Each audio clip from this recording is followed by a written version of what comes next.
বিসমিল্লাহির রহমানির রহিম। আসসালামু আলাইকুম। আমি শাহ সালমান। আপনারা দেখছেন টেক এডুকেশন বাই সালমান। আমরা আমাদের এই চ্যানেলে আপনাদের জন্য বা আমাদের যে সাবস্ক্রাইবাররা আছে তাদের জন্য একটা কোর্স লঞ্চ করতে যাচ্ছি, যেটা হচ্ছে কম্পিউটার অফিস অ্যাপ্লিকেশন কোর্স, যা বাংলাদেশ কারিগরি বোর্ডের অধীনে। আপনি ফিজিক্যালি বিভিন্ন প্রতিষ্ঠান পাবেন আপনাদের চারপাশে। প্রত্যেকটা ইউনিয়ন কেন্দ্রিক একটা প্রতিষ্ঠান হয়। অনেক ইউনিয়ন আছে যে ইউনিয়নের প্রতিষ্ঠান নেই, আবার অনেকগুলো আছে এমনি প্রতিষ্ঠান, তারা অন্য একটি প্রতিষ্ঠান থেকে পরীক্ষা দেওয়ায়। এটার 6 মাসের কোর্স এবং আপনি 6 মাসের একটি সরকারি কারিগরি বোর্ডের অনুমোদিত সার্টিফিকেট পাবেন পাবলিক পরীক্ষার মাধ্যমে। তো এই কোর্সটি আপনি যদি আমার অনলাইনে করেন, অনলাইনে করার পর আপনার পার্শ্ববর্তী কোনো কারিগরি বোর্ডের অনুমোদিত কম্পিউটার ট্রেনিং সেন্টারে গিয়ে ওনাদের সাথে কথা বলে রেজিস্ট্রেশন ফি দিয়েই আপনি পরীক্ষায় অংশগ্রহণ করে ভালো একটা রেজাল্ট করতে পারেন। ভালো রেজাল্ট বলতে আমি আশাবাদী যে আপনি A+ পাবেন।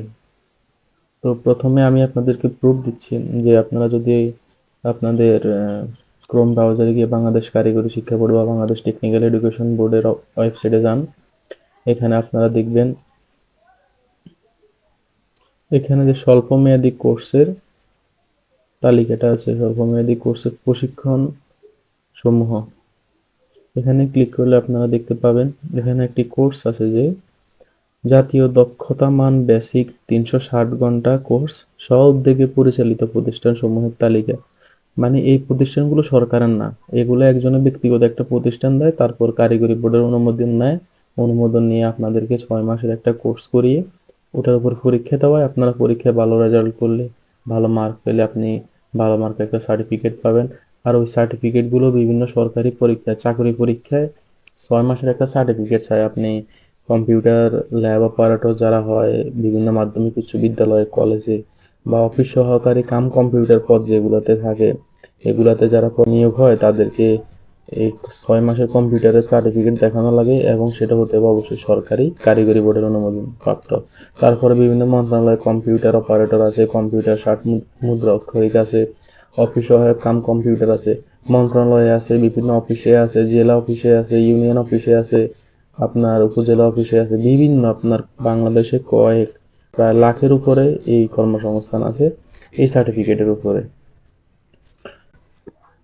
এই পর্যায়ে আমরা আমাদের কোর্সের যে বেসিক, যাদের ল্যাপটপ বা কম্পিউটার আছে তারা ঘরে বসে আমাদের ভিডিও দেখেই এই কোর্সটি কমপ্লিট করতে পারবেন। এক্ষেত্রে যাদের কম্পিউটার বা ল্যাপটপ আছে, তাদের যেহেতু কম্পিউটার বা ল্যাপটপ আছে, তারা নিশ্চয়ই এটা চালু করতে জানেন।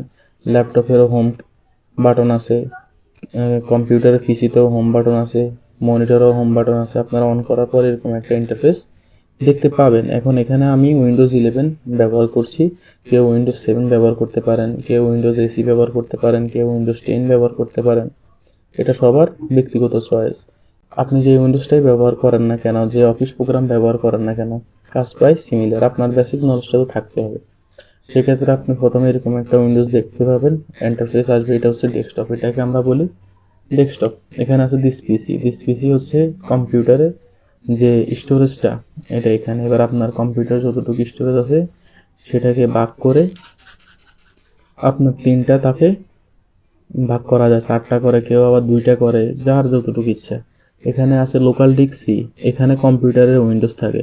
আপনার যে উইন্ডোজ ল্যাপটপ বা কম্পিউটারগুলো আছে এটার উইন্ডোজ থাকে সি ড্রাইভে। এখানে কেউ নর্মাল কোনো ফাইল রাখে না, এখানে উইন্ডোজ থাকে। আর বাকি যে গুরুত্বপূর্ণ ফাইলগুলো এগুলা ডি কলামে আর ইতে থাকে আর কি। আর ডেস্কটপ আর সি ড্রাইভ যদি আপনি কিছু রাখেন, কোনো কারণে আপনার কম্পিউটার ক্র্যাশ করছে, আপনার উইন্ডোজ দেওয়ার প্রয়োজন হয়েছে, আপনি তখন উইন্ডোজ দিলে আপনার সকল তথ্য চলে যাবে। কারণ আপনি উইন্ডোজটা দিবেন সি ড্রাইভের উপরে। আমরা যখন মোবাইলে প্লাস মারি তখন কি মোবাইলে কিছু থাকে? থাকে না। সেট মেমোরির কিছু থাকে না, তবে এসডি কার্ড বা এক্সটার্নাল যে মেমোরি আমরা ব্যবহার করি ওগুলা থাকে।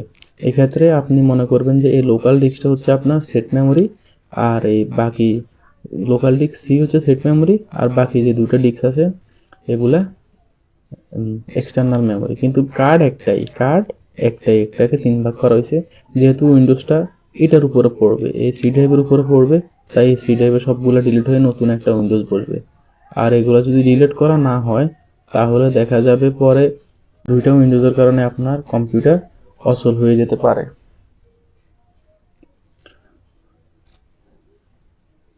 এখানে ধরুন যখন আমরা ডেস্কটপে আসি, এখানে অনেকগুলো ফাইল দেখতেছেন, এখানে অনেকগুলো ফোল্ডার ফাইল দেখতেছেন। এখানে আপনারা যে বিজয় 52 যে ফাইলটা দেখতেছেন, এখান থেকে আমরা ল্যাঙ্গুয়েজ পরিবর্তন করি। যেরকম এখন ইংলিশ করা আছে, আমরা এখানে অ্যারো ডটে ক্লিক করে বিজয় ক্লাসিক মানে বাংলা, বিজয় ইউনিকোড মানে বিজয় ইউনিকোডও বাংলা, তবে ওই বাংলাটা আমরা ইন্টারনেটে লেখার সময় ব্যবহার করি। ব্রাউজারের ভিতরে বিজয় ক্লাসিকে বাংলা ওঠে না, সেখানে আমরা বিজয় ইউনিকোড ব্যবহার করি। তারপরে আরও বিভিন্ন অপশন আছে।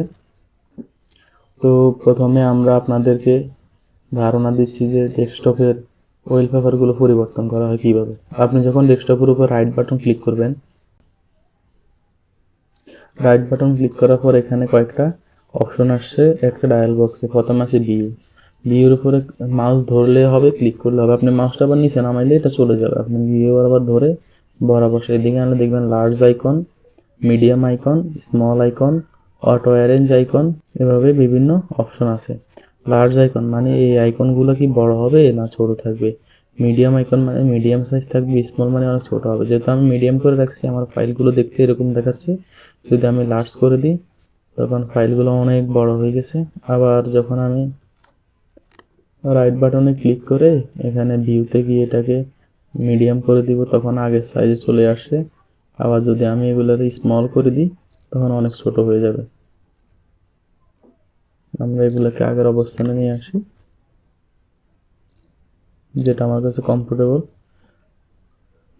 এরপর এখানে আছে শর্ট বাই, নেম আছে, সাইজ আছে, আইটেম টাইপ আছে, ডেট মডিফাইড আছে।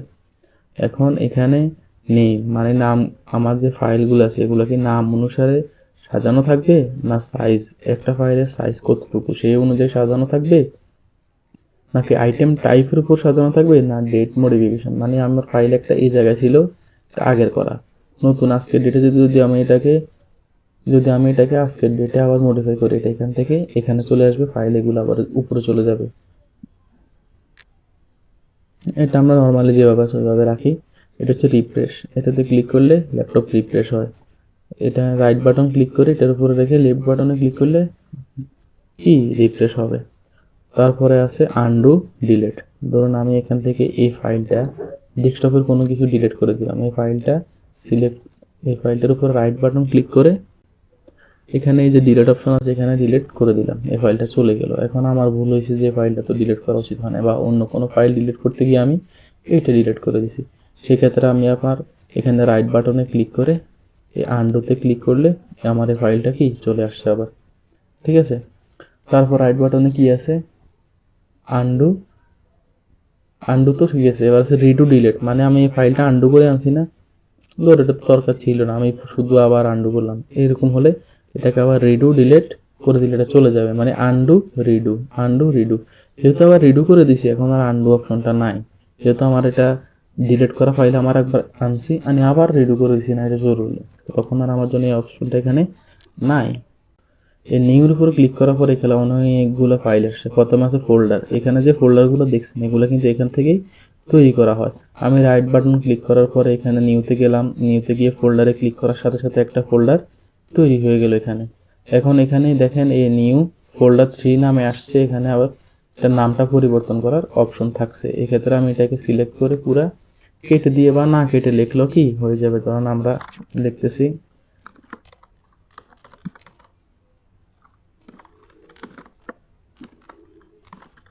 কম্পিউটার ক্লাস দিয়ে, এখানে আমি বাইরে ক্লিক করলে এটা কম্পিউটার ক্লাস নামে সেভ হয়ে যাবে। এখন আমরা রাইট বাটনে ক্লিক করে তারপরে কি আছে, শর্টকাট আছে, আমি একটা শর্টকাট সিলেক্ট করতে পারি। আমি এই শর্টকাটের মধ্যে যদি কম্পিউটার বন্ধ করার একটা সিলেক্ট অপশন আনে রেখে আমি এটাতে ক্লিক করার সাথে সাথে কম্পিউটার বন্ধ হয়ে যাবে। মাইক্রোসফট অ্যাসেস ডাটাবেজ আছে, তারপরে বিটম্যাপ ইমেজ আছে, মাইক্রোসফট ওয়ার্ড ডকুমেন্ট আছে, সবগুলো ফাইল এখানে আছে। আমি এখানে ক্লিক করে এরকম এখানে ফাইল নিতে পারবো। ধরুন আমি এখানে এই ফাইলটা তৈরি করছি, এটাকে আমি এখানে আনবো, তখন এটার উপরে লেফট বাটন ক্লিক করে ধরে টেনে এখানে এনে ছেড়ে দিলে এখানে চলে আসবে। এটার উপর ডাবল ক্লিক করলে এটা ওপেন হয়ে যাবে, ডাবল ক্লিক করলাম ওপেন হয়ে গেল।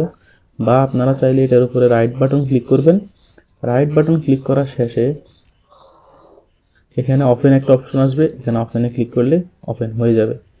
ওপেন হওয়ার পর দেখুন এটার ভিতরে কিছু নেই।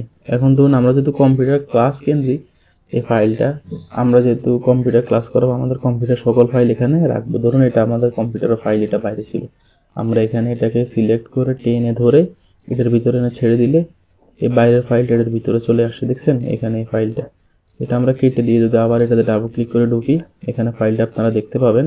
এখন এই ফাইলটা অনেক ছোট আকারে দেখা যাচ্ছে। আমরা যদি এরকম করতে চাই ফাইলগুলারে, এখানে আপনার একটা অপশন আছে ভিউতে যাওয়ার পর ওই আগের মতো এক্সট্রা লার্জ, তারপরে লার্জ, মিডিয়াম, স্মল, এখানে একটা অপশন বেশি আছে। এখানে আগে ছিল স্মল, মিডিয়াম, লার্জ, এখানে একটা এক্সট্রা লার্জ।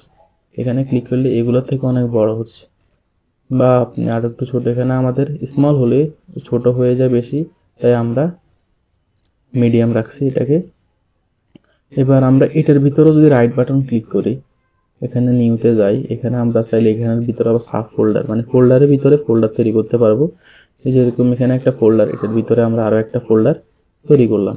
আর এটাকে আপনারা যদি এখান থেকে সরাতে চান, এটা এখানে না, এখানে ধরে টান দিলে এটা এদিক ওদিক মুভমেন্ট করবে। আর এর নিচে ধরলে দেখুন চিহ্নটা পরিবর্তন হচ্ছে, এখন একরকম ভিতরে একরকম, কিন্তু কর্নারে ধরার পর এটার কিছুটা পরিবর্তন হয়ে আই শেপ হয়েছে না। এখানে আপনি ধরে টান দিলে এটা নিচের দিকে বড় হবে, এই কর্নারে ধরে টান দিলে দিকে বড় হবে, এই কর্নারে ধরে টান দিলে দিকে বড় হবে, উপরের কর্নারে তো টান দিলে দিকে বড় হবে। আর যদি আপনি ফুল ডিসপ্লে করতে চান, তখন আপনি এই মাঝখানের এটাতে ক্লিক করার পর আপনার এটা ফুল ডিসপ্লে হয়ে গেল। ছোট করতে চাইলে আবার সেম এই জায়গায় ক্লিক করলে ছোট হয়ে যাবে।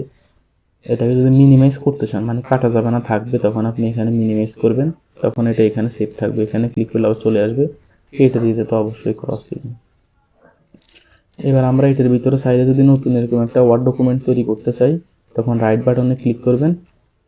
রাইট বাটনে ক্লিক করার পরে নিউতে যাবেন, এখানে মাইক্রোসফট ওয়ার্ড ডকুমেন্ট আছে, এখানে ক্লিক করার পরে নতুন একটা ওয়ার্ড ডকুমেন্ট চলে আসছে। এবার এটার নাম আপনি যা ইচ্ছে তা দিতে পারেন, আপনার প্রয়োজন অনুযায়ী বাইরে ক্লিক করবেন, সেভ হয়ে যাবে। তারপর আপনি যদি রাইট বাটনে ক্লিক করে নিউতে যান, এখানে আরো অনেক প্রোগ্রাম আছে। আপনি যদি চান এক্সেলটাকে নেবেন, তখন এখানে আছে মাইক্রোসফট এক্সেল ওয়ার্কশিট, এখানে ক্লিক করার পর এখানে একটা মাইক্রোসফট এক্সেল চলে আসবে। আপনি নাম যে কোনো একটা নাম দিয়ে এটাকে সেভ করে নিতে পারেন। এবার ধরুন আপনি ফাইল রিনেম করবেন, ফাইলের নামটা পরিবর্তন করবেন, সেক্ষেত্রে আপনি এখানে ঢুকে যদি চাইতেছেন যে এটার নাম পরিবর্তন করবেন একটু, তখন আপনি এই ফোল্ডারের উপরে ক্লিক করবেন। ক্লিক করার পরে এই নাম যেটা আছে এই নামের উপর একটা ক্লিক করবেন একবার, দেখেন রিনেম চলে আসছে না অপশন, এটাকে পরিবর্তন করতে পারবেন আপনি। এটা ধীরে দিলেন, ফাইলে ক্লিক করলেন, পরিবর্তন হলো। আর আগের যে অপশন সেটা হচ্ছে এখানের উপরে ক্লিক করলে উপরে কয়েকটা অপশন তারা দিয়ে দিছে। এখানে আপনি এ সম্মিলিত যে অপশনটা দেখতে পাচ্ছেন, এখানে ধরে দেখবেন রিনেম লেখা হচ্ছে, এখানে ক্লিক করলে রিনেমটা চলে আসবে। আর উইন্ডোজ 10 যেগুলো আছে, এটা হচ্ছে আপনি রাইট বাটন ক্লিক করলেন, এখানে একটা রিনেম অপশন থাকবে। বর্তমানে যেহেতু আমরা আপডেট ব্যবহার করতেছি, রিনেম অপশন নেই, ওই উপরে একটা অপশন দিয়ে দিছে, রিনেমের একটা সাইন দিয়ে দিছে, এটাতে ক্লিক করলে রিনেম চলে আসবে। আমরা যেখানে ছিলাম সেটা হচ্ছে রাইট বাটনে ক্লিক করার পর যে অপশনগুলো আছে ডেস্কটপে, নিউর কাজ শেষ হওয়ার পর আমাদের আছে কি ডিসপ্লে সেটিং। ডিসপ্লে সেটিং এ ক্লিক করার পর একটা সেটিং এর ডায়াল বক্স আসবে, সেটিং এ নিয়ে যাবে আমাদেরকে। সেটিং এ যাওয়ার পর এখানে সব সেটিং একসাথে কি এক সাইডে শো হচ্ছে, এখানে সার্চ করা যাবে। যেহেতু আমরা এখন ডিসপ্লে সেটিং এ আছি, এখানে আমরা ব্রাইটনেস কন্ট্রোল করতে পারবো, বাড়াতে পারবো, কমাতে পারবো। এখানে নাইট লাইট, এখানে নাইট লাইট অন করে দিই, কম্পিউটারটা কিছুটা লাল হয়ে যাবে, যেটা মানুষের চোখে ব্লু লাইট থেকে বাঁচাতে রক্ষা করে, সম্পূর্ণ রক্ষা না করলেও হেল্প করে কিছুটা। এটা আমরা অফ করে দিচ্ছি। HDR mode, HDR mode on of করা যায়। এইচডিআর মানে পিছনের যে লাইটিংটা কন্ট্রোল করা হয় বিভিন্ন ছবিতে, এটা ভিডিও বা ছবি তোলার ক্ষেত্রে ব্যবহার করা হয়। এইভাবে বিভিন্ন অপশন আছে। ডিসপ্লে রেজুলেশন, ডিসপ্লে রেজুলেশন আমরা কতটুকু আছে এখানে সর্বোচ্চটা ব্যবহার করতেছি। টেক্সট এবং যে আদার আইকনগুলো আছে এগুলো কতটুকু শো করবে, 100% না 125%। 100% দিলে বেশি ছোট হয়ে যাবে, তাই আমরা সবসময় 125 ব্যবহার করি। এই যে 100% দিছি, এই যে অনেক ছোট হয়ে গেছে না, 100% দেওয়াতে অনেক ছোট হয়ে গেছে, আমরা 125%, এটা একটা রিকমান্ডেড। এখানে দেখুন 125% রিকমান্ডেড, মানে তারা চাইতেছে এটাতে থাকতে, আর এটাতে থাকলে আপনি ভালো একটা আউটপুট পাবেন, এই জন্য তারা রিকমান্ড করে দিছে। আর এটাই একটা আইডিয়াল সাইজ, এটা দিলে আমাদের কম্পিউটারটা আইডিয়াল সাইজে থাকে। ডিসপ্লে ওরিয়েন্টেশন, এখানে কি ল্যান্ডস্কেপ আছে, আমাদের ডিসপ্লে যেহেতু আড়াআড়ি ভাবে, মানে ডাইন থেকে বাম একটু লম্বা, উপর থেকে নিচে একটু প্রস্থ কম, এক্ষেত্রে আমরা ল্যান্ডস্কেপ ব্যবহার করি। এখন যদি আমরা এটাকে পোর্ট্রেট করে দিই, পোর্ট্রেট করার পরে ডিসপ্লেটা কিছুটা এরকম হয়ে যাবে। যারা কোডিং করে তারা এইভাবে ডিসপ্লেটা ব্যবহার করে। এক্ষেত্রে আপনি ল্যাপটপ স্ক্রিন এরকম করলে ব্যবহার করতে পারবেন না, কারণ ল্যাপটপটা কাট করতে হবে। আর কম্পিউটার স্ক্রিন যারা ব্যবহার করেন তারা মনিটরকে আর্মস থেকে খুলে বা যাদের পোর্টেবল আর্মস থাকে তারা আর্মসে ঘুরিয়ে নিলেই এটা ওই পজিশনে চলে যাবে। আমাদের যদি ওই পজিশনটা ব্যবহার করা সম্ভব না, আমরা আমাদের নর্মাল পজিশনে আসলাম। তারপর আছে মাল্টিপ্লে ডিসপ্লে। এরকম আরও অনেক অপশন আছে যেগুলো আপনারা একটু খেয়াল করলেই দেখতে পারবেন এবং নিজেরা ট্রাই করলেই বুঝতে পারবেন। তারপরে রাইট বাটনে ক্লিক করার পরে আমাদের পার্সোনালাইজেশন নামে একটা অপশন আছে। এখানে ক্লিক করার পরে আমরা পার্সোনালাইজেশনে গেলাম। সেম আগের মতোই সেটিং এ আসছে। আগে আমরা সিস্টেমের কাজ করছি, এখন পার্সোনালাইজেশন আছি। এখানে আমাদের select A theme for apply, মানে বিভিন্ন থিম আছে আমাদের যেগুলো ডেস্কটপে অ্যাপ্লাই করি। যদি আমি এই থিমটা সিলেক্ট করি, এই যে আমাদের এটা এই থিমে চলে আসছে সাদা। আমাদের ডিসপ্লেটাও কি চেঞ্জ হয়ে গেছে। এখানে যে ছবিটা আছে এটা বারবার পরিবর্তন হবে, একটা পরিবর্তন হয়ে আরেকটা আসবে, আরেকটা পরিবর্তন হয়ে আরেকটা আসবে। তারপরে একটা থিম আছে, এটা আমি এতদিন এই থিমটা ব্যবহার করছি। এটা নাইট মোড বা একটা ডার্ক মোড, ডার্ক মোড। এখন এই থিমটা ব্যবহার করলে এই থিমের বিভিন্ন ছবি একটার পরে একটা, এখন এটা আছে কিছুক্ষণ পর আরেকটা আসবে, এরকম চেঞ্জ হতে থাকবে। ব্যাকগ্রাউন্ড, আমরা এখানে ব্যাকগ্রাউন্ডের উপরে ক্লিক করার পরে একটা অপশন আছে কি পার্সোনালাইজড ইউর ব্যাকগ্রাউন্ড। এখানে স্লাইড শো, স্লাইড কালার, মানে এখানে স্লাইড শো মানে একটার পর একটা ছবি আসবে। পিকচার মানে যে কোনো একটা ছবি দিয়ে রাখবো। আমি choose a picture album for slide show. আমি এখানে চাইলে নিজে বিভিন্ন ছবি ব্রাউজ করে কি দিতে পারবো। এখানে আছে কি এই ব্রাউজে ক্লিক করার পর এখানে আসছে আমার কাছে যদি কোনো ছবি থাকে আমি এগুলো সিলেক্ট করে দিলে, এই সিলেক্ট চুজ ফাইল দিয়ে দিলে ওই ফাইল অনুযায়ী কি একটার পর একটা ছবি আসবে। সানরাইজ, এখানে অলরেডি একটা ফাইল দেওয়া আছে সানরাইজের। এই যে পিকচারগুলো দেখছেন এগুলো এই ফাইল থেকে দেওয়া আছে, অটোমেটিক এই ফাইল থেকেই আসে যায়। তারপরে চেঞ্জ পিকচার এভরি, মানে এভরি পিকচার কত মিনিট পরে, মানে এই ছবিগুলো কতক্ষণ পর পর চেঞ্জ হবে। এখানে এই ছবিগুলো প্রতি 30 মিনিট পর একটা আসবে, মানে এখন এটা আছে 30 মিনিট পর আরেকটা আসবে, আবার 30 মিনিট পর আরেকটা আসবে। এখন এটাকে আমি 1 মিনিট করে দিতে পারি, 10 মিনিট করে দিতে পারি, 1 ঘন্টা, একদিন। যদি 1 মিনিট করে দিই আপনারা দেখবেন কিছুক্ষণ পরে ছবিটা চেঞ্জ হয়ে গেছে। তারপরে বাকি অপশনগুলো তেমন কোনো কাজ নেই, এগুলো অফ করে রাখা হচ্ছে। Choose a fit for your desktop image, এখানে আমি ফিট আছে যে কোনো একটা নিতে পারি। এখানে কন্ট্রাস্ট থিম, এখানে বিভিন্ন থিম আছে। এই থিমগুলো ব্যবহার করার জন্য বা আপনার যেটা পছন্দ হয় আপনি এগুলো নিয়ে ব্যবহার করতে পারেন, সমস্যা নেই। তারপরে থিম আছে, কালার আছে, ডাইনামিক লাইট আছে, বিভিন্ন অপশন। এগুলো আপনারা গেটেই দেখবেন, আপনাদের সবকিছু প্রায় পরিচিত হবে। এখানে লক স্ক্রিন আপনার কোন ছবিটা আসবে। যেরকম আমাদের ডেস্কটপে একটা ছবি আছে, যখন লক করবো আমরা এটাকে লক পাসওয়ার্ড দিলে যেরকম একটা লক স্ক্রিন আসে, বা এখন অনেকক্ষণ ব্যবহার না করলে কম্পিউটার অফ হয়ে যায়, কম্পিউটার অন করার পরে যে স্ক্রিনটা আসে ওটাকে লক স্ক্রিন বলে। ওই স্ক্রিনে কি ছবি আসবে আমরা এটাও এখান থেকে কি সিলেক্ট করে দিতে পারবো। এটা নর্মালি আমার সবকিছু আগের মতো, আগে যা ছিল তাই দেওয়া আছে। রাইট বাটনে ক্লিক করার পর ওপেন ইন টার্মিনাল আছে, শো মোর অপশন আছে। এগুলো তো তেমন কোনো কাজ নাই, এগুলোতে আমি আলাদা একদিন বিস্তারিত ক্লাস নিয়ে আসবো এগুলো নিয়ে। এখন যে টেক্সট বার, এই টেক্সট বার আপনি কিভাবে রাখবেন। এই টেক্সট বারের যে প্রোগ্রামগুলো আছে আমরা চাইলে এগুলো রিমুভ করে দিতে পারি। এখানে এই যে পাওয়ার পয়েন্ট 2016টা আছে, এটা যদি আমি রাইট ক্লিক করি, এই যে অপশন আসছে এখানে আনপিন টেক্সট বার, এটাতে ক্লিক করার পরে এই যে চলে গেছে, এখান থেকে আনপিন হয়ে গেছে। এখানে অ্যাডোবি ফটোশপ 7.0 আছে, এটাকে আমরা রাইট বাটন ক্লিক করে আনপিন করে দিলাম, চলে গেছে। এখানে একটা স্ক্যানার কানেক্ট আছে, এখানে একটা স্টুডিও কানেক্ট আছে ক্যামেরার, এখানে একটা ওয়ার্ড ফাইল আছে, এখানে ব্রাউজার আছে, এগুলো কানেক্ট করা আর কি। এগুলো এমনিতে আসে না, আপনি এগুলো এখানে আনতে হলে কি করতে হবে। ধরুন আমরা এখানে সার্চ করলাম এমএস এক্সেল, দেখছেন যেখানে চলে আসছে। এটা যদি আমরা এখানে আনতে চাই, এই এক্সেলের উপরে রাইট বাটন ক্লিক করলে কিছু অপশন আছে, রান এজ আপনার এখানে পিন টু স্টার্ট বাটন, এখানে স্টার্ট বাটনে পিন করতে পারবেন আপনি, এটাকে স্টার্ট বাটন বলা হয়। পিন টু টেক্সট বার, এখানে টেক্সট বারে পিন করবো আমরা, তখন আমরা পিন টু টেক্সট বারে ক্লিক করলে এটা চলে আসবে এখানে, দেখছেন? এটা হচ্ছে যে বেসিক ধারণাগুলা। আবার ল্যাপটপটা আপনি কিভাবে অফ করবেন, আপনি এখানে স্টার্ট বাটনে যাবেন। এই স্টার্ট বাটনটা কখনো এই জায়গায় থাকে, কখনো এই জায়গায় থাকে। স্টার্ট বাটন এই জায়গায় চলে আসলে এই পুরো টেক্সট বারটা আরো এদিকে চলে আসবে। এখান থেকে এই অপশনটা না থাকলে আপনার এগুলো আরো এদিকে চলে আসে। আপডেটের কারণে এটা এদিকে চলে আসছে, আগে এটা এই পাশেই ছিল, বা নর্মাল যে উইন্ডোজ গুলো আছে ওখানে এই পাশে থাকে। স্টার্ট বাটনের উপর আপনি ক্লিক করার পরে এখানে এরকম একটা ডায়াল বক্স আসবে। এখানে এই চিহ্নটা দেখবেন, এটাকে বলা হয় পাওয়ার সুইচ। এই পাওয়ার সুইচটা কারো এদিকে থাকে, কারো উপরে থাকে, কারো এদিকে থাকে। আপনি পাওয়ার সুইচের উপরে ক্লিক করলে এখানে অনেকগুলো অপশন আসবে, sleep mode, shutdown mode, restart mode. এটা দিলে বন্ধ হয়ে চালু হবে, রিস্টার্ট হবে। আর এটা দিলে শাটডাউন হবে, এটা দিলে স্লিপ মোডে যাবে। স্লিপ মোডে যাওয়া মানে কি, কম্পিউটারটাকে আপনি কম্পিউটারকে কিছুক্ষণের জন্য অফ করে রাখছেন, আপনি আর 5-10 মিনিট পরে কাজ করবেন। শাটডাউন মানে বন্ধ করে দেওয়া। রিস্টার্ট মানে তো কম্পিউটারটা বন্ধ হয়ে আবার চালু হবে। এক্ষেত্রে আমি আপনাদেরকে শাটডাউনটা দেখাচ্ছি। কম্পিউটারটা বন্ধ করে দিলে যেহেতু আমাদের স্ক্রিন রেকর্ড হবে না, আমরা আপনাদেরকে বন্ধ করার যে প্রসিডিউরটা সেটা স্ক্রিন রেকর্ডের মাধ্যমে দেখাতে পারবো না, আমাদের অটোমেটিক স্ক্রিন রেকর্ড অফ হয়ে যাবে।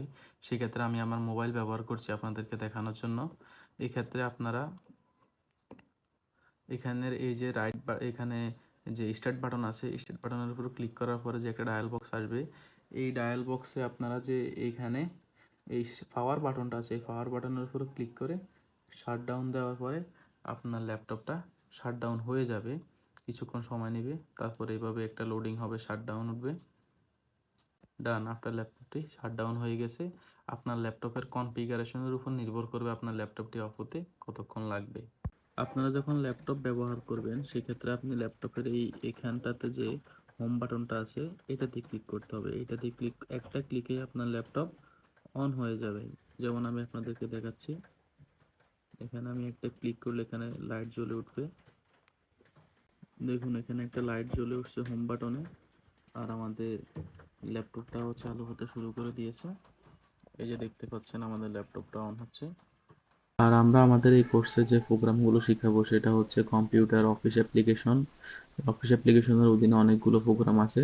সেখান থেকে আমরা যে অফিস সাইডে যেগুলো আছে, যেমন এমএস ওয়ার্ড, মানে MS mean Microsoft Word, MS Word, MS Excel, MS PowerPoint, আপনাদেরকে ফটোশপও বেসিক দেখাই দিব, অ্যাডোবি ইলাস্ট্রেটরও বেসিক দেখাই দিব, ইন্টারনেটের কাজ দেখাই দিব, কিছুটা এমএস এসএস যেটা আছে ওইটাও দেখাই দিব। তো ধন্যবাদ সবাইকে, ভালো থাকবেন। পরবর্তী ভিডিওগুলো পেতে অবশ্যই আমাদের চ্যানেলটি সাবস্ক্রাইব করে রাখবেন, তাহলে ধাপে ধাপে আমাদের বাকি ভিডিওগুলো পেয়ে যাবেন। ধন্যবাদ সবাইকে।